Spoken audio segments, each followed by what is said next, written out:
गुलामी गलों लाउणी है, पहला आनंदपुर घरे वड़ जाओ ते फिर मोटरसाइकिल एक पिंड विच एक ते 3 सवार ते 3 रिवाल्वर नवे लो। जेड़ा दा केस मेरे ते बनू, मेरी छेदल वाले बंद कट्टिया जावे, साड़िया जावे, मैं चलूंगा।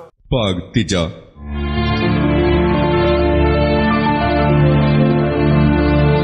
मरते मुजाहिद संत जरनैल सिंह जी खालसा पिंडरावाले।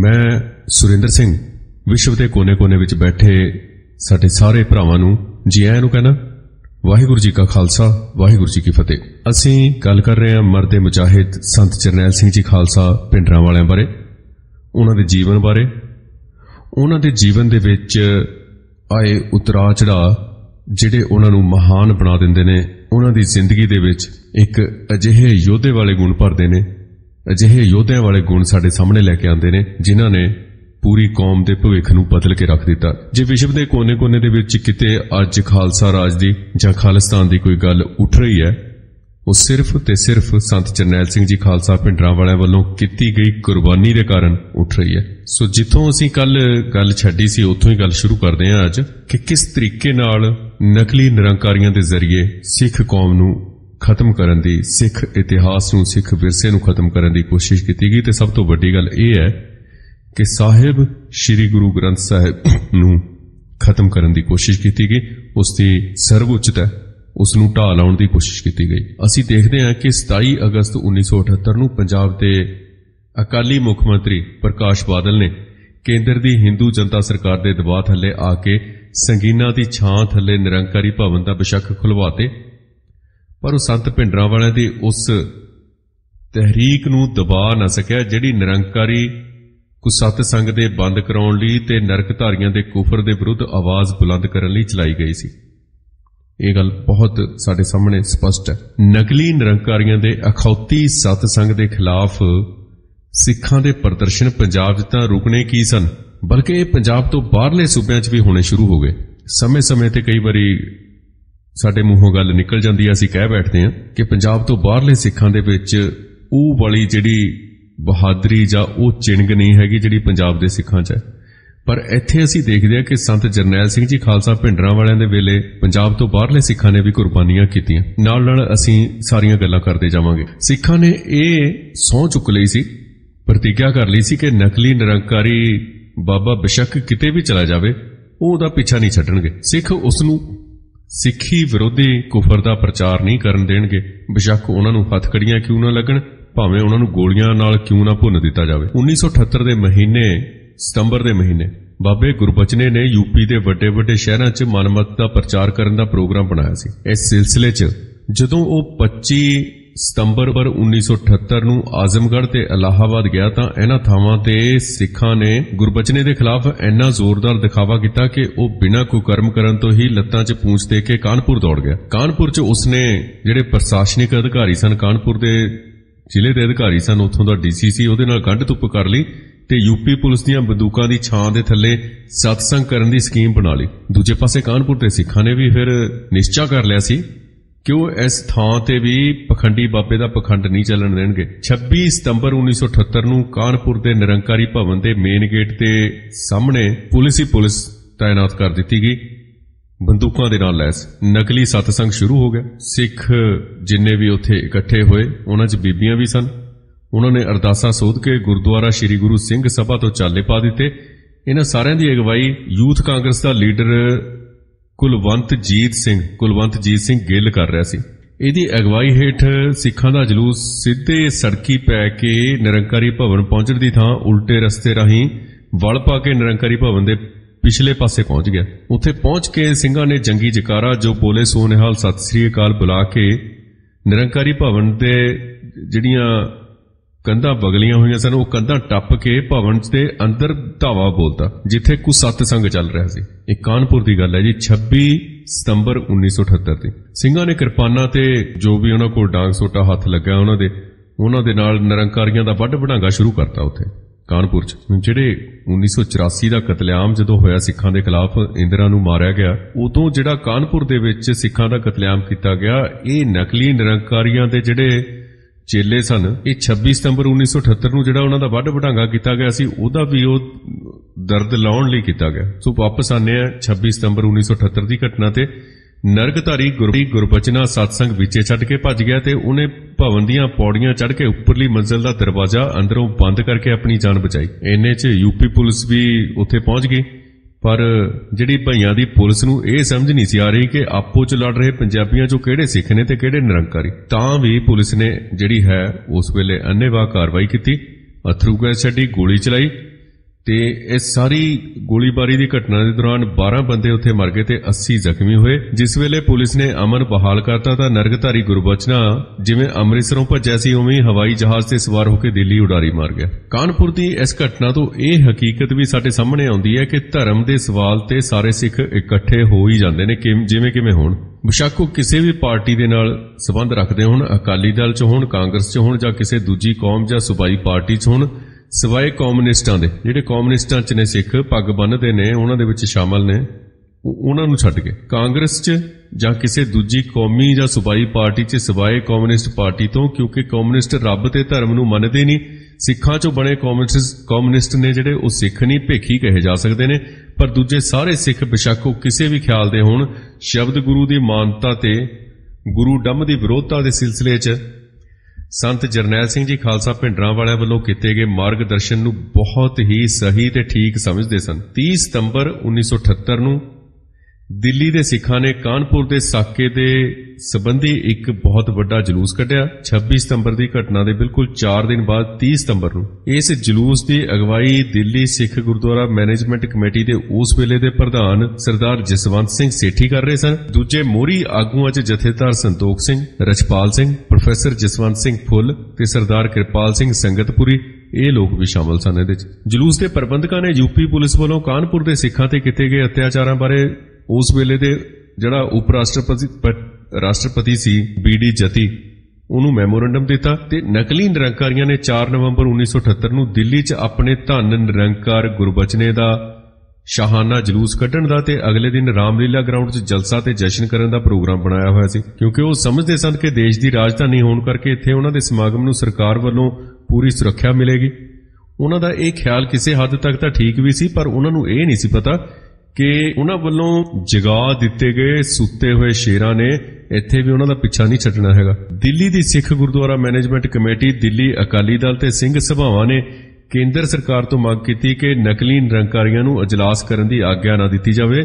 ਪਰ ਉਦੋਂ ਪ੍ਰਧਾਨ ਮੰਤਰੀ ਮੁਰਾਰਜੀ ਦੇਸਾਈ ਅੱਤ ਦਰਜੇ ਦਾ ਅੜਬ ਤੇ ਨਿਰੰਕਾਰੀਆਂ ਦਾ ਜਿਹੜਾ ਹੈ ਕੌਲੀ ਚੱਟ ਤੇ ਸਿੱਖਾਂ ਦਾ ਦੁੱਖ ਹੀ ਸੀ। ਉਹਦੀ ਵਜ਼ਾਰਤ 'ਚ ਅਕਾਲੀ ਭਾਈਵਾਲ ਸਨ, ਦੇਖੋ ਬਾਦਲ। ਇਸ ਭਾਈਵਾਲ ਦਾ ਇਸ ਸਾਂਝੀਦਾਰੀ ਦਾ ਖਿਆਲ ਕਰਦਿਆਂ ਉਸਨੇ ਦਿੱਲੀ ਨਿਵਾਸੀ ਸਿੱਖਾਂ ਦੀ ਮੰਗ ਅਦਬਜਦੀ ਪ੍ਰਵਾਨ ਕਰ ਲਈ।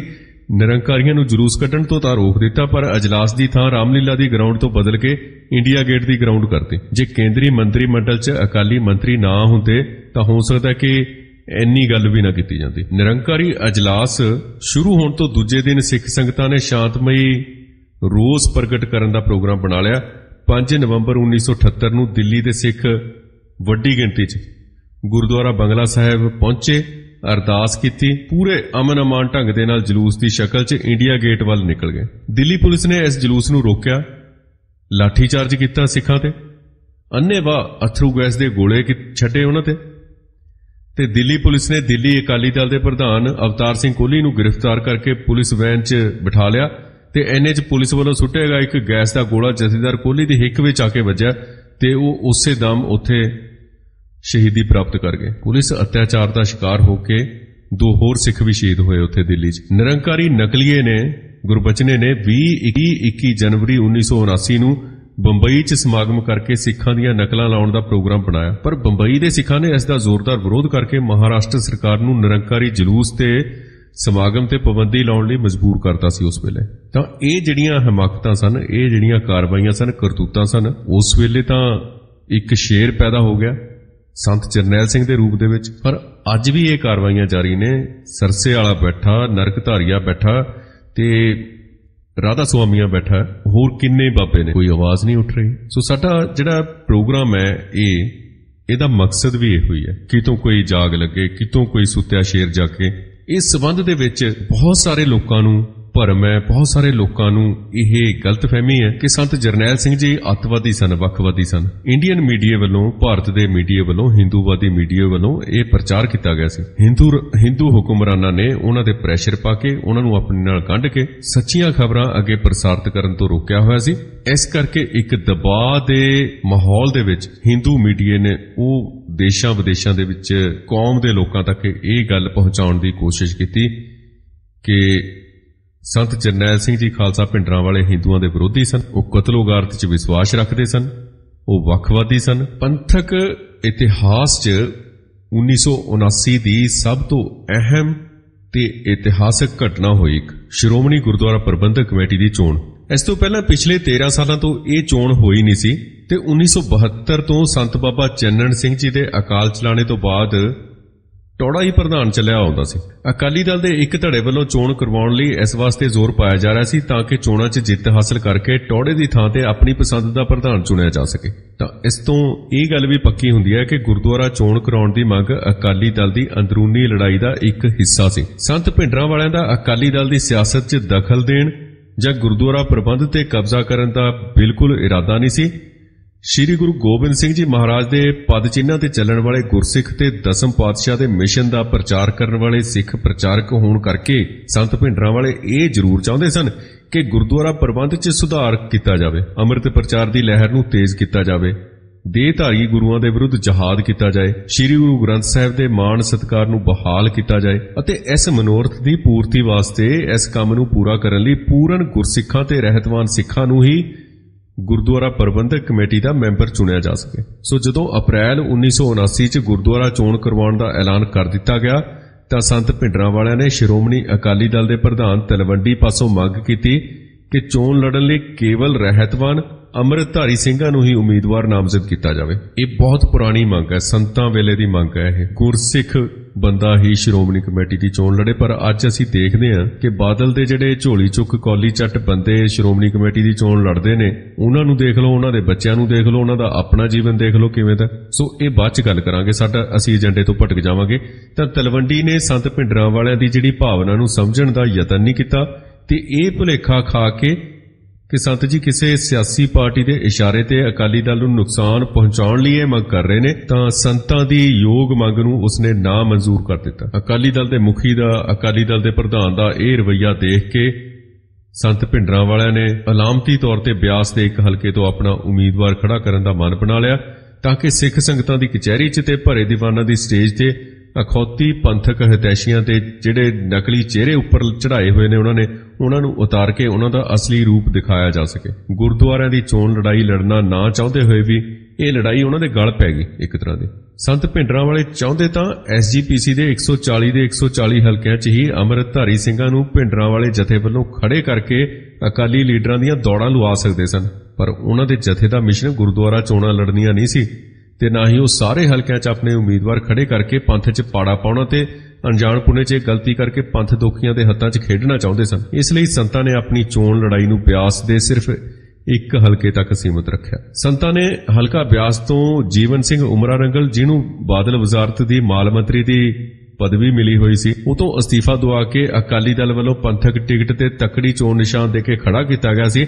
ਉਹਦੇ ਮੁਕਾਬਲੇ 'ਚ ਭਾਈ ਅਮਰੀਕ ਸਿੰਘ, ਸੰਤ ਕਰਤਾਰ ਸਿੰਘ ਜੀ ਖਾਲਸਾ ਭਿੰਡਰਾਂ ਵਾਲਿਆਂ ਦੇ ਸਪੁੱਤਰ ਸਨ, ਉਹਨਾਂ ਨੂੰ ਖੜਾ ਕੀਤਾ ਗਿਆ। ਭਾਈ ਅਮਰੀਕ ਸਿੰਘ ਪੂਰਨ ਗੁਰਸਿੱਖ, ਪੂਰਨ ਰਹਿਤਵਾਨ ਤੇ ਅੰਮ੍ਰਿਤਧਾਰੀ ਹੋਣ ਤੋਂ ਇਲਾਵਾ ਮਾਸਟਰ ਡਿਗਰੀ ਸੀ ਉਹਨਾਂ ਕੋਲ। MA ਤੱਕ ਪੜ੍ਹੇ ਹੋਏ ਸਿੱਖ ਨੌਜਵਾਨ ਤੇ ਆਲ ਇੰਡੀਆ ਸਿੱਖ ਸਟੂਡੈਂਟਸ ਫੈਡਰੇਸ਼ਨ ਦੇ ਪ੍ਰਧਾਨ ਵੀ ਸਨ, ਉਹਨਾਂ ਨੂੰ ਖੜੇ ਕੀਤਾ ਗਿਆ ਬਿਆਸ ਹਲਕੇ ਤੋਂ। ਭਿੰਡਰਾਂ ਵਾਲੇ ਜਥੇ ਵੱਲੋਂ ਬੇਸ਼ੱਕ ਇੱਕੋ ਇੱਕ ਉਮੀਦਵਾਰ ਭਾਈ ਅਮਰੀਕ ਸਿੰਘ ਨੂੰ ਹੀ ਚੋਣ ਮੈਦਾਨ 'ਚ ਉਤਾਰਿਆ ਗਿਆ ਸੀ, ਪਰ ਅਕਾਲੀ ਪਾਰਟੀ ਵੱਲੋਂ ਗਲਤ ਪ੍ਰਚਾਰ ਇਹ ਕੀਤਾ ਗਿਆ ਕਿ ਭਿੰਡਰਾਂ ਵਾਲੇ ਜਥੇ ਵੱਲੋਂ 46 ਉਮੀਦਵਾਰ ਖੜੇ ਕੀਤੇ ਗਏ ਨੇ।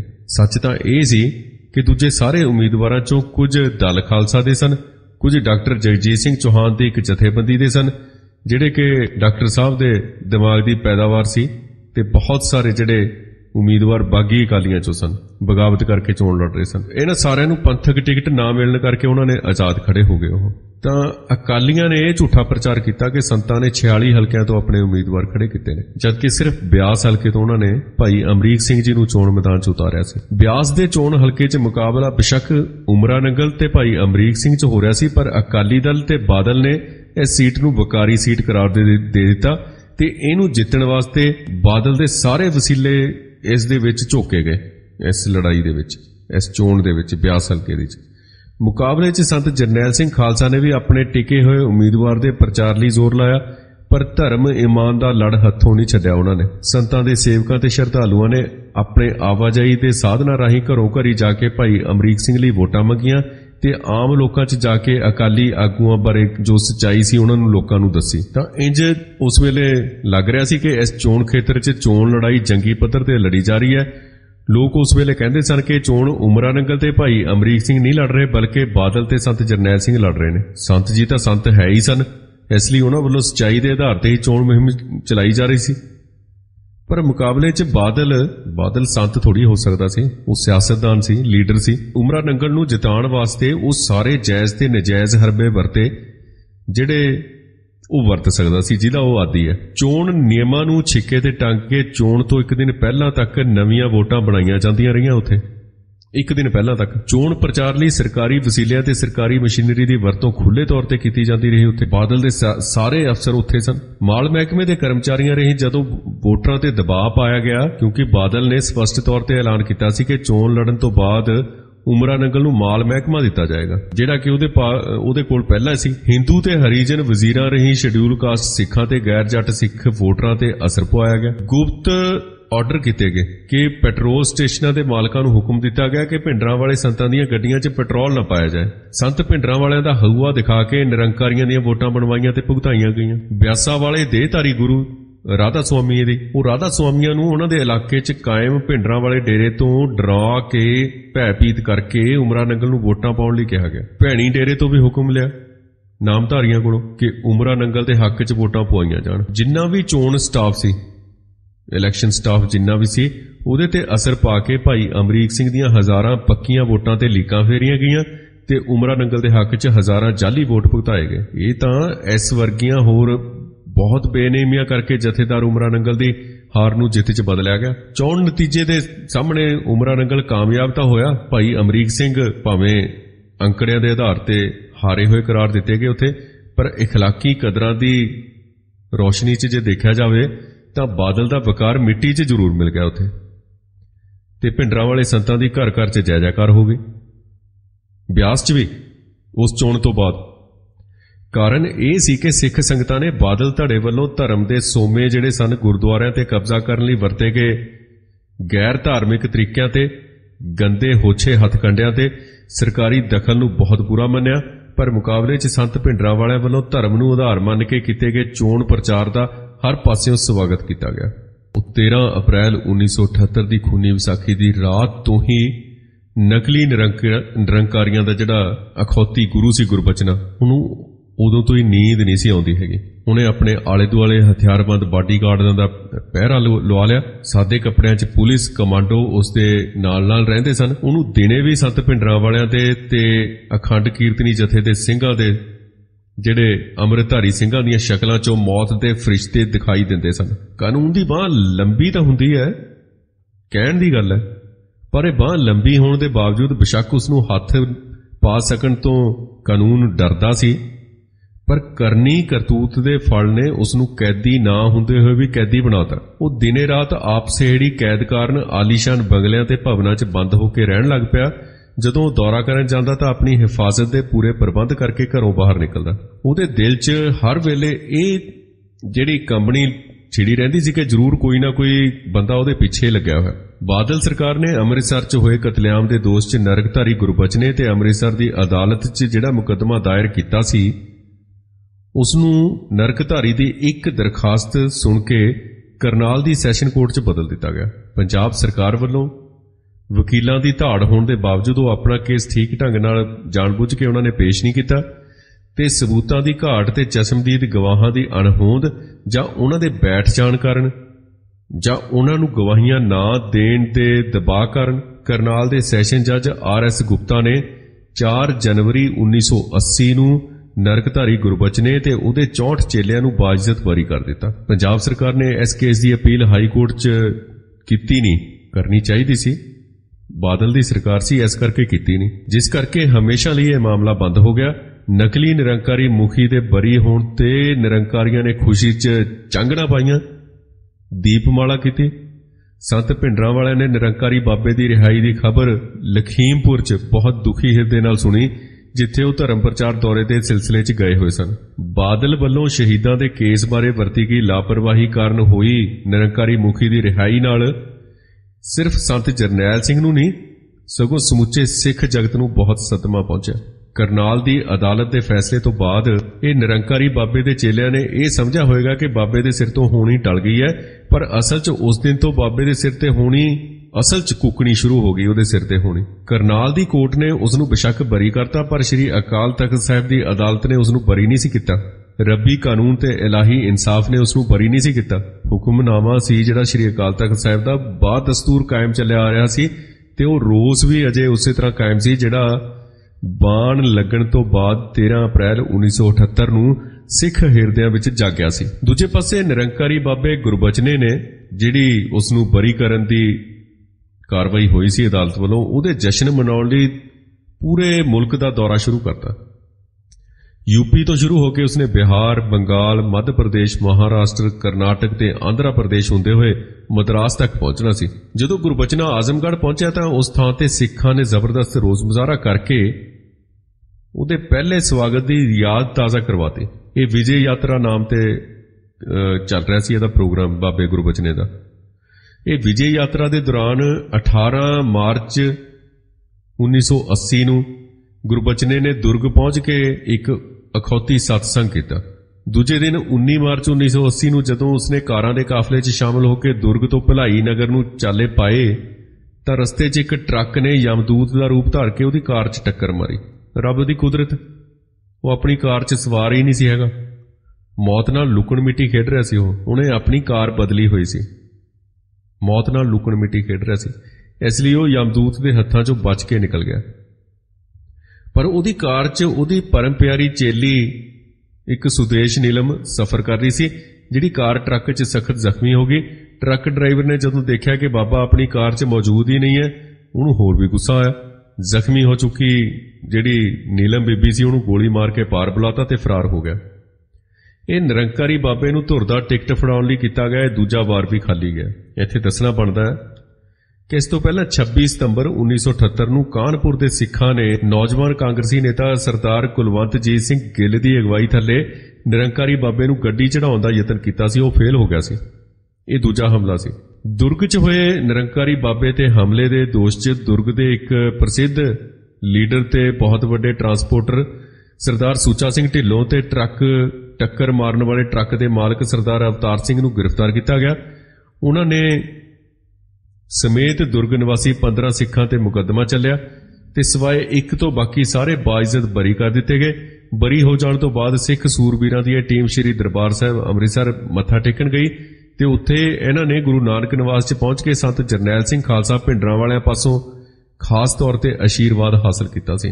ਤਾਂ ਭਾਈ ਅਵਤਾਰ ਸਿੰਘ ਸੀ ਜਿਹਨੇ ਟਰੱਕ ਚੜਾਇਆ ਸੀ ਉਸ ਕਾਰ ਦੇ ਉੱਤੇ, ਉਹਨਾਂ ਨੇ ਹਮਲਾ ਕੀਤਾ ਸੀ।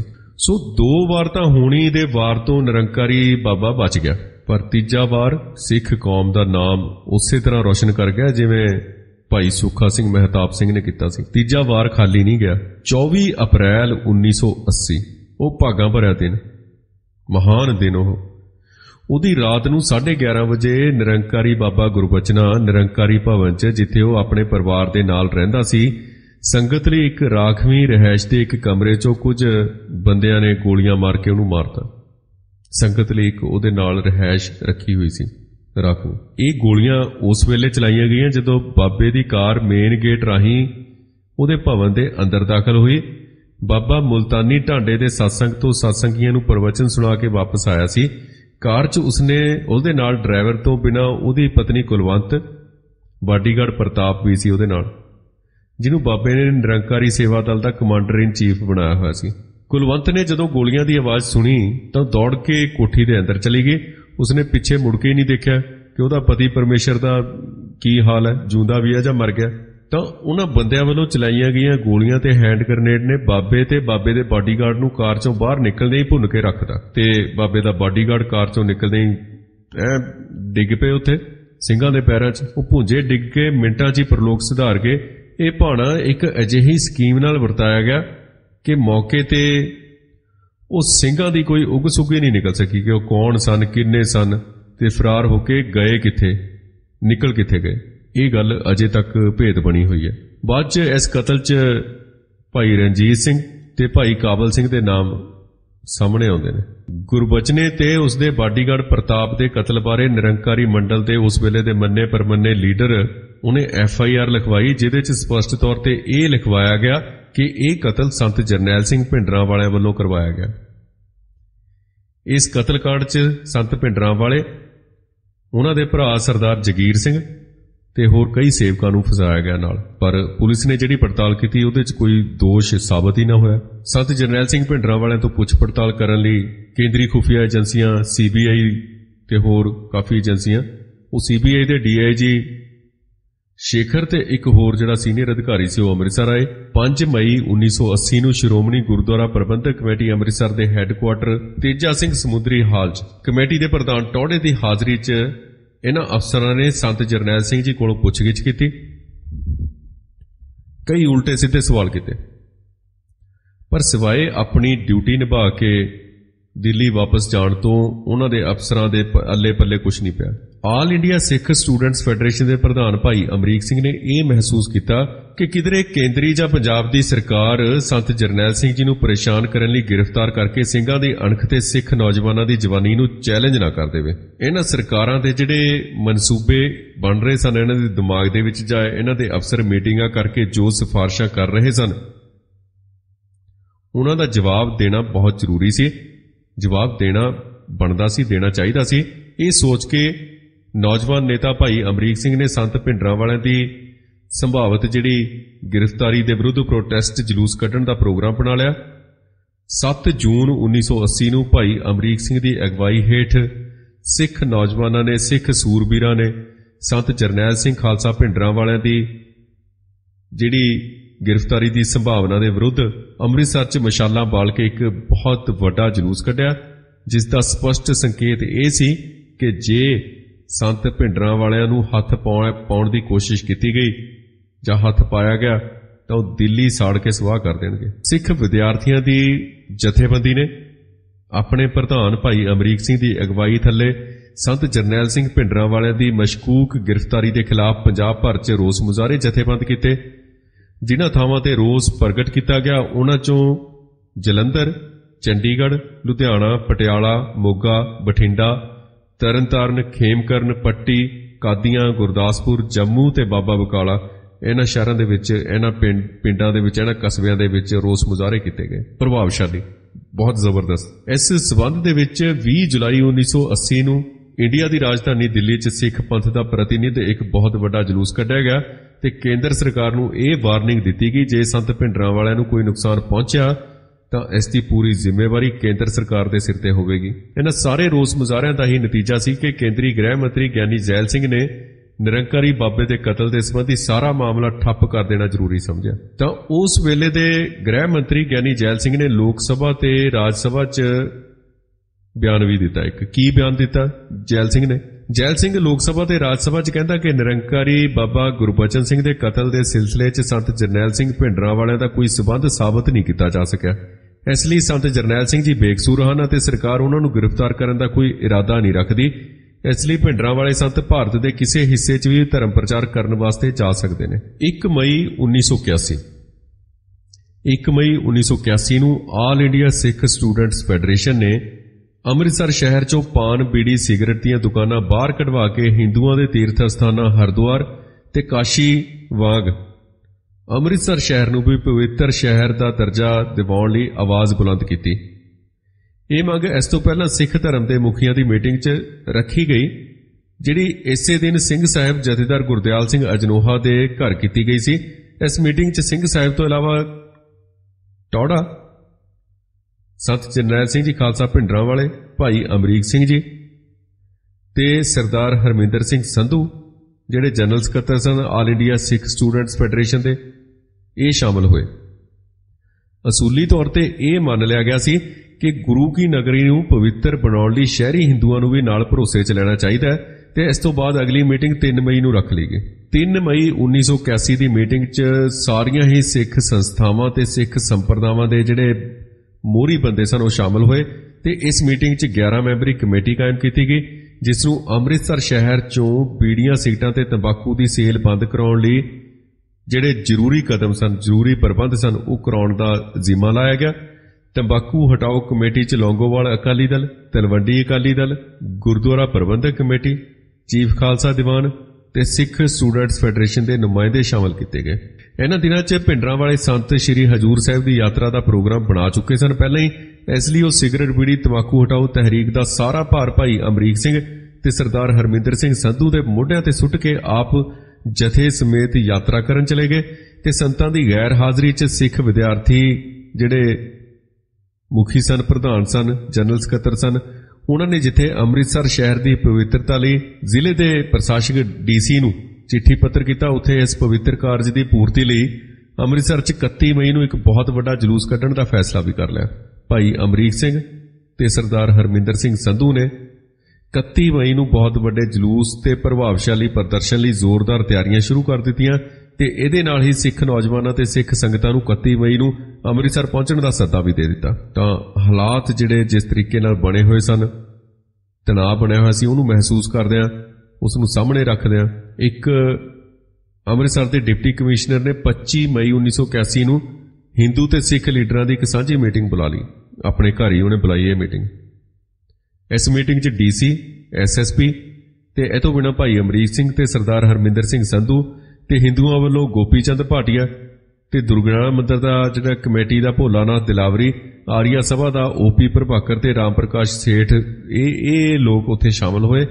ਹਿੰਦੂ ਨੇਤਾਵਾਂ ਨੇ, ਹਿੰਦੂ ਲੀਡਰਾਂ ਨੇ ਪਵਿੱਤਰਤਾ ਦੇ ਰਾਹ 'ਚ ਰੁਕਾਵਟ ਖੜੀ ਕਰਨ ਲਈ ਤੇ ਸਿੱਖ ਲੀਡਰਾਂ ਨੂੰ ਪੈਰੋਂ ਕੱਢਣ ਲਈ ਇਹ ਤਜਵੀਜ਼ ਪੇਸ਼ ਕੀਤੀ ਕਿ ਸ਼ਹਿਰ 'ਚ ਪਾਨ, ਬੀੜੀ, ਸਿਗਰਟਾਂ ਤੇ ਤੰਬਾਕੂ ਬਾਹਰ ਕੱਢਣ ਦੇ ਨਾਲ-ਨਾਲ ਮਾਸ ਤੇ ਸ਼ਰਾਬ ਦੀਆਂ ਦੁਕਾਨਾਂ ਵੀ ਬੰਦ ਕਰਵਾਈਆਂ ਜਾਣ।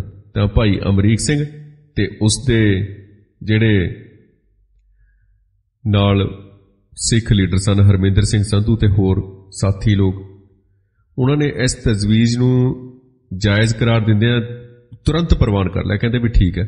ਉਲਟਾ ਇਸ ਤਜਵੀਜ਼ ਨਾਲ ਹਿੰਦੂ ਲੀਡਰ ਸਨ ਉਹ ਪੈਰੋਂ ਨਿਕਲ ਗਏ। ਤਾਂ ਇਸ ਗੱਲਬਾਤ ਤੋਂ ਬਾਅਦ ਇਹ ਫੈਸਲਾ ਕੀਤਾ ਗਿਆ ਕਿ ਇਹ ਮਾਮਲਾ ਨਿਰੋਲ ਧਾਰਮਿਕ ਹੈ, ਇਹਦੇ ਲਈ ਇਸ ਨੂੰ ਫਿਰਕੂ ਰੰਗ ਨਹੀਂ ਚਾੜਨਾ ਚਾਹੀਦਾ ਤੇ ਜਿਹੜੇ ਸੀਨੀਅਰ ਅਧਿਕਾਰੀ ਸਨ ਜ਼ਿਲ੍ਹੇ ਦੇ, ਉਹਨਾਂ ਨੇ ਮੀਟਿੰਗ ਦੀ ਕਾਰਵਾਈ ਤੇ ਫੈਸਲਿਆਂ ਨੂੰ ਲਿਖਤੀ ਸ਼ਕਲ ਦੇ ਕੇ ਸਾਰੇ ਮੈਂਬਰਾਂ ਦੇ ਸਾਈਨ ਕਰਵਾ ਲਏ।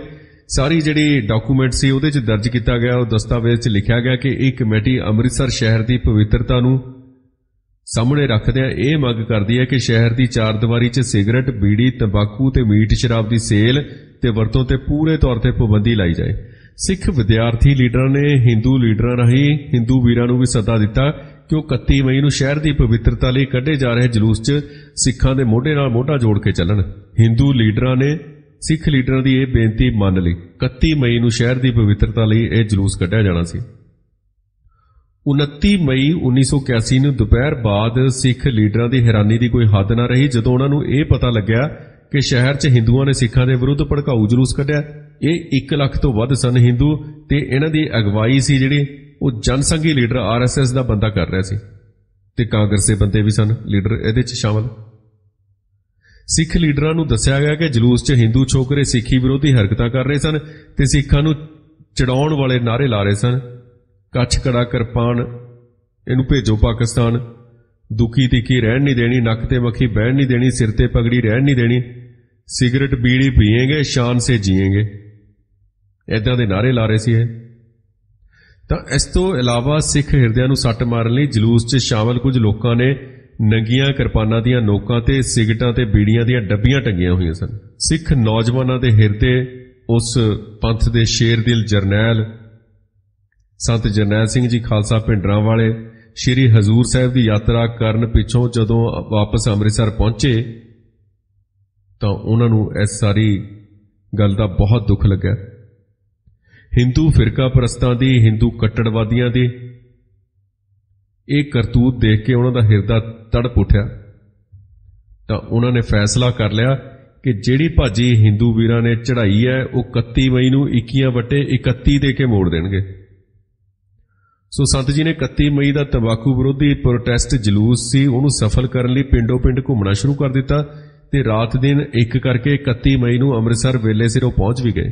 ਸਿੱਖ ਸੰਗਤਾਂ ਦੀਆਂ ਵਹੀਰਾਂ ਅੰਮ੍ਰਿਤਸਰ ਵੱਲ ਆਉਂਦੀਆਂ ਦਿਖਾਈ ਦੇਣ ਲੱਗ ਪਈਆਂ। ਦੇਖਦੇ ਹੀ ਦੇਖਦੇ ਲੱਖ ਤੋਂ ਉੱਪਰ ਲੋਕ ਦਰਬਾਰ ਸਾਹਿਬ ਦੀਆਂ ਹੱਦਾਂ 'ਚ ਦਾਖਲ ਹੋ ਗਏ ਤੇ ਮੰਜੀ ਸਾਹਿਬ ਦੀਵਾਨ ਹਾਲ ਸਿੱਖ ਸੰਗਤਾਂ ਨਾਲ ਖਚਾਖਚ ਭਰ ਗਿਆ ਸੀ ਤੇ ਕਿਤੇ ਤਿਲ ਸੁੱਟਣ ਲਈ ਵੇਲ ਦਿਖਾਈ ਨਹੀਂ ਸੀ ਦਿੰਦੀ। ਉਸ ਦਿਨ ਸਿੱਖ ਸੰਗਤਾਂ ਕਿਰਪਾਨਾਂ, ਲਾਠੀਆਂ, ਬਰਛੀਆਂ, ਬੰਦੂਕਾਂ, ਪਿਸਤੌਲਾਂ ਤੇ ਕਾਰਬਾਈਨਾਂ ਦੇ ਨਾਲ ਤੇਜ਼ ਧਾਰ ਤੇ ਆਤਸ਼ੀ ਹਥਿਆਰਾਂ ਦੇ ਨਾਲ ਲੈਸ ਹੋ ਕੇ ਪਹੁੰਚੀਆਂ ਸਨ। ਚਾਰੇ ਪਾਸੇ ਜੰਗੀ ਦ੍ਰਿਸ਼ ਦਿਖਾਈ ਦੇ ਰਿਹਾ ਸੀ। ਪੂਰੀ ਚੜ੍ਹਦੀ ਕਲਾ 'ਚ ਕੌਮ ਆਈ ਹੋਈ ਸੀ ਉਸ ਦਿਨ। ਫੇਰ ਸੀਨੀਅਰ ਅਧਿਕਾਰੀਆਂ ਨੂੰ ਚਿੰਤਾ ਸੀ ਕਿ ਕਿਧਰੇ ਕੋਈ ਗੜਬੜ ਨਾ ਹੋ ਜਾਏ, ਇਸ ਲਈ ਪੁਲਿਸ ਨੇ ਵੀ ਪੂਰਾ ਬੰਦੋਬਸਤ ਕਰ ਲਿਆ ਹੋਇਆ ਸੀ। ਡਿਪਟੀ ਕਮਿਸ਼ਨਰ ਗੁਰਬਚਨ ਸਿੰਘ ਜਗਤ ਦੀ ਚਿੰਤਾ ਦੂਰ ਕਰਨ ਲਈ ਸੰਤ ਭਿੰਡਰਾਂ ਵਾਲੇ ਨੇ ਉਸ ਨੂੰ ਭਰੋਸਾ ਦਿੱਤਾ ਕਿ ਜਲੂਸ ਬਿਲਕੁਲ ਸ਼ਾਂਤਮਈ ਰਹੇਗਾ ਤੇ ਇਸ ਲਈ ਫਿਕਰ ਕਰਨ ਦੀ ਲੋੜ ਨਹੀਂ ਕੋਈ। ਮੰਜੀ ਸਾਹਿਬ ਦੀਵਾਨ ਹਾਲ ਦੇ ਵਿੱਚ ਬੋਲਦਿਆਂ ਹੋਇਆ ਵੀ ਉਹਨਾਂ ਨੇ ਆਪਣੇ ਭਾਸ਼ਣ 'ਚ ਸੰਤ ਜਰਨੈਲ ਸਿੰਘ ਜੀ ਖਾਲਸਾ ਭਿੰਡਰਾਂ ਵਾਲਿਆਂ ਨੇ ਕਿਹਾ ਉਸ ਵੇਲੇ ਕਿ ਸਿੱਖ ਪੰਥ ਅੰਮ੍ਰਿਤਸਰ ਸ਼ਹਿਰ ਦੀਆਂ ਹੱਦਾਂ ਅੰਦਰ ਕਿਸੇ ਕਿਸਮ ਦੀਆਂ ਵੀ ਨਸ਼ੀਲੀਆਂ ਵਸਤੂਆਂ ਦੀ ਵਰਤੋਂ ਜਾਰੀ ਨਹੀਂ ਰਹਿਣ ਦੇਵੇਗਾ। ਇਸ ਗੱਲ ਦਾ ਨਿਰਣਾ 15 ਦਿਨਾਂ ਦੇ ਅੰਦਰ ਅੰਦਰ ਕਰ ਲਿਆ ਜਾਵੇਗਾ ਤੇ ਅੰਮ੍ਰਿਤਸਰ ਸ਼ਹਿਰ ਦੀ ਪਵਿੱਤਰਤਾ ਨੂੰ ਕਾਇਮ ਰੱਖਣਾ ਸਿੱਖਾਂ ਲਈ ਹੁਣ ਜ਼ਿੰਦਗੀ ਮੌਤ ਦਾ ਸਵਾਲ ਹੈ। ਸਾਡਾ ਇਤਿਹਾਸ ਇਸ ਗੱਲ ਦਾ ਗਵਾਹ ਹੈ ਕਿ ਸਿੱਖ ਪੰਥ ਨੇ ਧਰਮ ਦੀ ਰੱਖਿਆ ਕਰਨੀ ਜਦ ਵੀ ਆਪਣੇ ਦਿਲ ਵਿੱਚ ਠਾਣ ਲਈ ਉਸ ਨੂੰ ਪੂਰਾ ਕਰਨ ਲਈ ਹਰ ਤਰ੍ਹਾਂ ਦੀ ਕੁਰਬਾਨੀ ਦਿੱਤੀ ਹੈ।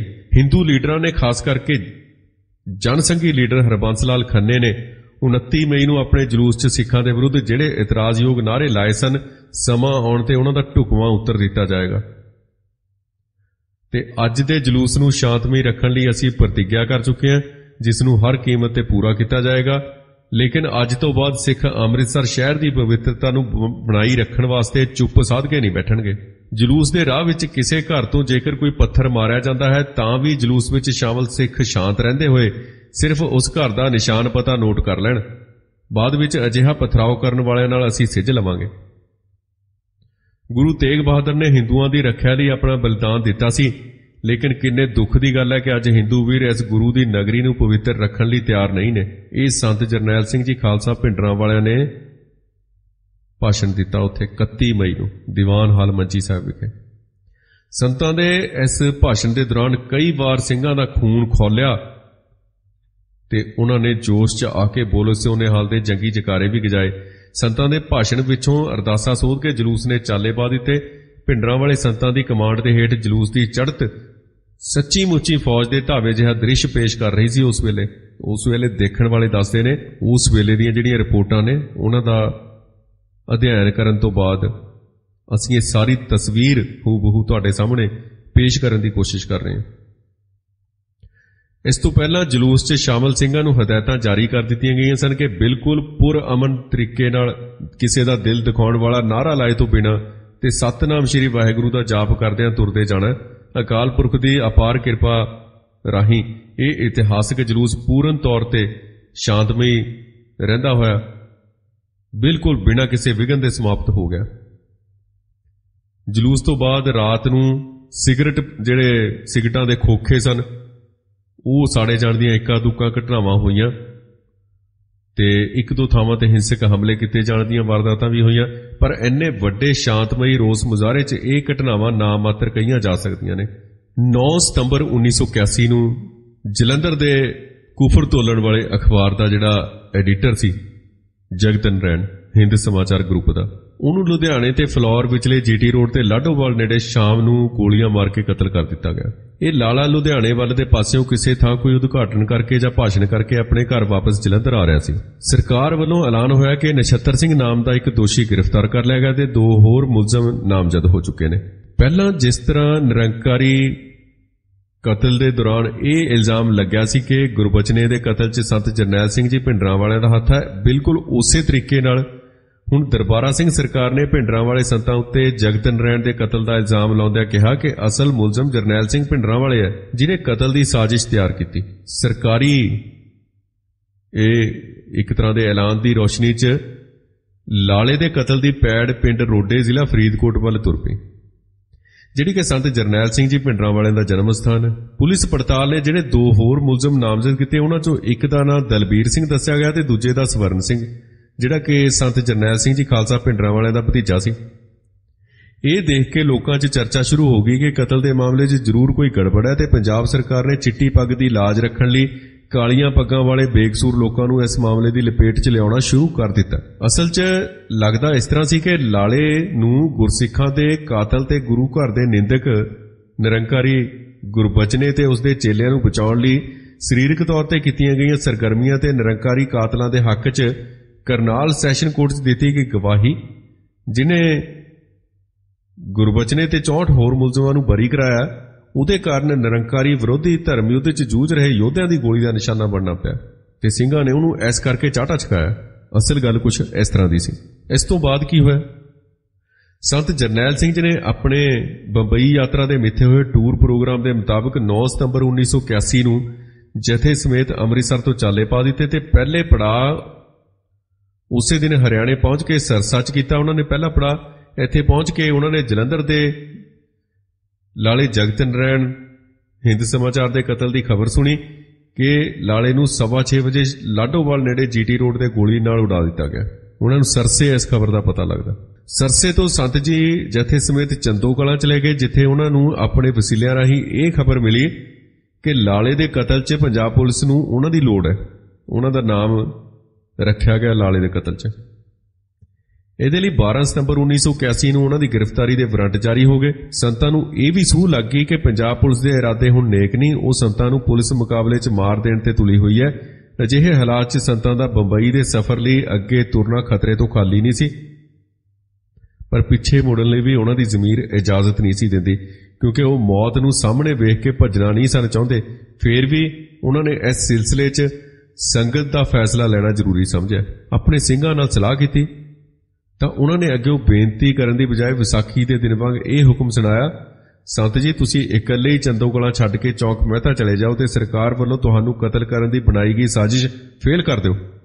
ਬਾਕੀ ਸਾਰੇ ਜਥੇ ਨੂੰ ਇੱਥੇ ਰਹਿਣ ਦਿਓ ਤਾਂ ਜੋ ਪੁਲਸੀਆਂ ਨੂੰ ਇਹ ਭੁਲੇਖਾ ਪਿਆ ਰਹੇ ਕਿ ਤੁਸੀਂ ਵੀ ਜਥੇ ਦੇ ਨਾਲ ਇੱਥੇ ਹੀ ਹੋ। ਸੰਤ ਜੀ ਇੱਥੇ ਰਹਿ ਕੇ ਆਪਣੇ ਆਪ ਮੌਤ ਦੇ ਮੂੰਹ 'ਚ ਪੈ ਜਾਣ ਦਾ ਕੋਈ ਫਾਇਦਾ ਨਹੀਂ। ਪੰਥ ਨੂੰ ਅਜੇ ਤੁਹਾਡੀ ਲੋੜ ਹੈ, ਇੱਥੋਂ ਨਿਕਲ ਜਾਓ। ਸਮੇਂ ਦੀ ਸਰਕਾਰ ਤੁਹਾਨੂੰ ਖਤਮ ਕਰਨ ਤੇ ਤੁਲੀ ਹੋਈ ਹੈ ਤਾਂ ਕਿ ਸਿੱਖੀ ਦਾ ਜਿਹੜਾ ਪ੍ਰਚਾਰ ਦਾ ਬੂਟਾ ਉਸ ਨੂੰ ਜੜੋਂ ਪੁੱਟਿਆ ਜਾ ਸਕੇ।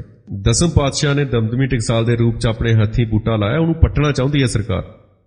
ਜੇ ਤੁਹਾਡੀ ਗ੍ਰਿਫਤਾਰੀ ਹੋ ਗਈ, ਜੇ ਤੁਸੀਂ ਗ੍ਰਿਫਤਾਰੀ ਦੇਣੀ ਹੈ ਤਾਂ ਮਹਿਤਾ ਚੌਕ ਪਹੁੰਚ ਕੇ ਸਿੱਖ ਪੰਥ ਦਾ ਇੱਕ ਇਕੱਠ ਬੁਲਾ ਕੇ ਉੱਥੇ ਸਾਰੀ ਸੰਗਤ ਨੂੰ ਬੁਲਾ ਕੇ ਸੰਗਤ ਦਾ ਹੁਕਮ ਲੈ ਕੇ ਗ੍ਰਿਫਤਾਰੀ ਦਿਓ ਤੇ ਗ੍ਰਿਫਤਾਰੀ ਦੇਣ ਤੋਂ ਪਹਿਲਾਂ ਦਮਦਮੀ ਟਕਸਾਲ ਦਾ ਪ੍ਰਬੰਧ ਸੁਯੋਗ ਹੱਥਾਂ 'ਚ ਦੇ ਕੇ ਜਾਓ ਤਾਂ ਕਿ ਤੁਹਾਡੇ ਪਿੱਛੋਂ ਟਕਸਾਲ ਦਾ ਕਾਰਜ ਹੈ ਜਿਹੜਾ ਉਹ ਬਿਲਕੁਲ ਠੀਕ ਠਾਕ ਚੱਲਦਾ ਰਹੇ। ਸੋ ਭਿੰਡਰਾਂ ਵਾਲੇ ਸੰਤਾਂ ਨੇ ਸਿੰਘਾਂ ਦਾ ਹੁਕਮ ਮੰਨ ਕੇ 12 ਸਤੰਬਰ ਨੂੰ ਰਾਤ ਦੇ 9 ਵਜੇ ਚੰਦੋਗਲਾਂ ਤੋਂ ਚੌਕ ਮਹਿਤਾ ਵੱਲ ਚਾਲੇ ਪਾ ਦਿੱਤੇ ਤੇ 350 ਕਿਲੋਮੀਟਰ ਦਾ ਸਫ਼ਰ ਨਿਰਵਿਘਨ ਮੁਕਾ ਕੇ 13 ਸਤੰਬਰ ਦੀ ਸਵੇਰ ਨੂੰ ਮਹਿਤਾ ਚੌਕ ਪਹੁੰਚ ਗਏ। ਤਾਂ ਦੂਜੇ ਪਾਸੇ ਤੜਕੇ ਹੀ 3 ਵਜੇ ਦੇ ਕਰੀਬ ਪੰਜਾਬ ਪੁਲਿਸ ਨੇ ਚੰਦੋਗਲਾਂ ਨੂੰ ਘੇਰਾ ਪਾ ਲਿਆ। ਪੁਲਿਸ ਪਾਰਟੀ ਨੇ ਗੋਲੀ ਚਲਾਉਣੀ ਤੇ ਪਿੰਡ ਦੇ ਲੋਕਾਂ ਨੂੰ ਇਹ ਵਾਰਨਿੰਗ ਦੇਣੀ ਸ਼ੁਰੂ ਕਰ ਦਿੱਤੀ ਕਿ ਕੋਈ ਆਦਮੀ ਬਾਹਰ ਨਾ ਨਿਕਲੇ, ਨਹੀਂ ਤਾਂ ਮਾਰਿਆ ਜਾਏਗਾ। ਇਸ ਤੋਂ ਬਾਅਦ ਜਦੋਂ ਪੁਲਿਸੀਆਂ ਨੂੰ ਇਹ ਪਤਾ ਲੱਗਾ ਕਿ ਸੰਤ ਤਾਂ ਇੱਥੋਂ ਚਲੇ ਗਏ ਨੇ ਤਾਂ ਉਹਨਾਂ ਨੂੰ ਯਕੀਨ ਹੀ ਨਹੀਂ ਹੋਇਆ। ਉਹਨਾਂ ਨੇ ਘਰ ਘਰ ਦੀ ਤਲਾਸ਼ੀ ਲਈ ਪਰ ਸੰਤ ਜੀ ਕਿਤੇ ਨਹੀਂ ਮਿਲੇ। ਪੁਲਿਸ ਵਾਲੇ ਧਾੜ ਵੀ ਗੁੱਸੇ 'ਚ ਸਨ, ਇਸ ਲਈ ਉਹਨਾਂ ਨੇ ਗੁੱਸਾ ਠੰਡਾ ਕਰਨ ਲਈ ਭਿੰਡਰਾਂ ਵਾਲੇ ਜਥੇ ਦੀਆਂ 2 ਗੱਡੀਆਂ ਅੱਗ ਨਾਲ ਸਾੜ ਦਿੱਤੀਆਂ ਤੇ ਤਲਾਸ਼ੀ ਦੌਰਾਨ ਪਿੰਡ ਵਾਸੀਆਂ ਤੇ ਘਰਾਂ 'ਚੋਂ ਗਹਿਣੇ ਕੱਪੜੇ ਤੇ ਕੈਸ਼ ਤੋਂ ਇਲਾਵਾ ਹੋਰ ਕੀਮਤੀ ਸਮਾਨ ਵੀ ਲੁੱਟਿਆ। ਇਸ ਲੁੱਟਖੋਹ ਨੇ ਪੁਲਸੀਆਂ ਤੇ ਲੁਟੇਰਿਆਂ ਵਿਚਲਾ ਫਰਕ ਦੂਰ ਕਰ ਦਿੱਤਾ। ਇੰਨਾ ਉਹਨਾਂ ਨੇ ਤਰਥੱਲ ਮਚਾਇਆ ਉੱਥੇ। ਪੁਲਿਸ ਦੇ ਧਾੜਵੀਆਂ ਨੇ ਭਿੰਡਰਾਂ ਜਥੇ ਦੀਆਂ ਜਿਹੜੀਆਂ 2 ਬੱਸਾਂ ਸਾੜੀਆਂ, ਉਹਨਾਂ 'ਚ ਦਮਦਮੀ ਟਕਸਾਲ ਦਾ ਬਹੁਤ ਕੀਮਤੀ ਤੇ ਦੁਰਲੱਭ ਖਜ਼ਾਨਾ ਸੀ। ਸ੍ਰੀ ਗੁਰੂ ਗ੍ਰੰਥ ਸਾਹਿਬ ਜੀ ਦੀਆਂ ਸੈਂਚੀਆਂ ਸਨ, ਸ਼ਬਦ ਅਰਥ ਪੋਥੀਆਂ ਸਨ, ਗੁਰਬਾਣੀ ਦੇ ਗੁਟਕੇ ਸਨ, ਸਿੱਖ ਇਤਿਹਾਸ ਦੀਆਂ ਪੁਸਤਕਾਂ ਤੇ ਹੋਰ ਬਹੁਤ ਸਾਰਾ ਧਾਰਮਿਕ ਲਿਟਰੇਚਰ ਸੀ। ਇਹਨਾਂ ਤੋਂ ਬਿਨਾਂ ਕੀਮਤੀ ਸਰਮਾਇਆ ਸਾਡੀਆਂ ਬੱਸਾਂ 'ਚ ਅਗਨ ਭੇਟ ਹੋਇਆ। ਉਹ ਸੀ ਸਰਵਗਵਾਸੀ ਸੰਤ ਗੁਰਬਚਨ ਸਿੰਘ ਜੀ ਖਾਲਸਾ ਦੀਆਂ ਕਥਾ ਦੀਆਂ ਟੇਪਾਂ। ਬੱਸਾਂ ਦੇ ਸਾੜੇ ਜਾਣ ਦੀ ਖਬਰ ਜਦੋਂ ਸੰਤ ਜਰਨੈਲ ਸਿੰਘ ਜੀ ਹੋਰਾਂ ਨੇ ਸੁਣੀ ਤਾਂ ਉਹਨਾਂ ਦੇ ਦਿਲ ਨੂੰ ਬਹੁਤ ਵੱਡੀ ਸੱਟ ਵੱਜੀ, ਕਿਉਂਕਿ ਸੰਤ ਜੀ ਲੱਖਾਂ ਰੁਪਏ ਦਾ ਨੁਕਸਾਨ ਤਾਂ ਬਰਦਾਸ਼ਤ ਕਰ ਸਕਦੇ ਸਨ ਪਰ ਗੁਰਬਾਣੀ ਤੇ ਗੁਰਬਾਣੀ ਦੀ ਕਥਾ ਦਾ ਅਪਮਾਨ ਨਹੀਂ ਸਹਾਰ ਸਕਦੇ ਸਨ। ਚੰਦੂ ਕਲਾਂ ਦਾ ਕਾਲਾ ਕਾਰਨਾਮਾ ਜਿਨ੍ਹਾਂ ਪੁਲਿਸ ਅਫਸਰਾਂ ਦੀ ਦੇਖ-ਰੇਖ ਹੇਠ ਹੋਇਆ, ਉਹਨਾਂ 'ਚ ਪਟਿਆਲਾ ਰੇਂਜ ਦਾ DIG DS ਮੰਗਟ, ਲੁਧਿਆਣੇ ਦਾ SSP DR ਭੱਟੀ ਉਸ ਵੇਲੇ ਦੇ, ਲੁਧਿਆਣੇ ਦਾ DSP ਮਨੋਹਰ ਸਿੰਘ, ਇਹਨਾਂ ਲੋਕਾਂ ਦਾ ਨਾਂ ਵੀ ਇਸ ਦੇ ਨਾਲ ਪੱਕੇ ਤੌਰ ਤੇ ਜੁੜ ਗਿਆ। पर इन्हां दा नाम सदा लई काले अखरां 'ਚ लिखिया गया इतिहास दे विच। इन्हां नूं उसे तरीके नाल याद किया जाता रहेगा।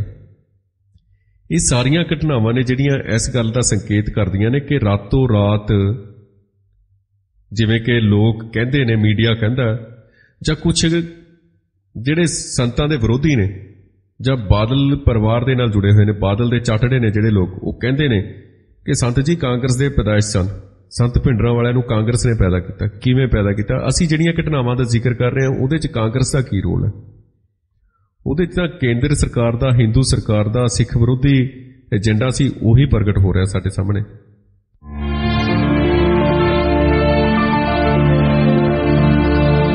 मरते मुजाहिद संत जरनैल सिंह जी खालसा भिंडरांवाले। मरते मुजाहिद प्रोग्राम का भाग तीजा खत्म करते हैं।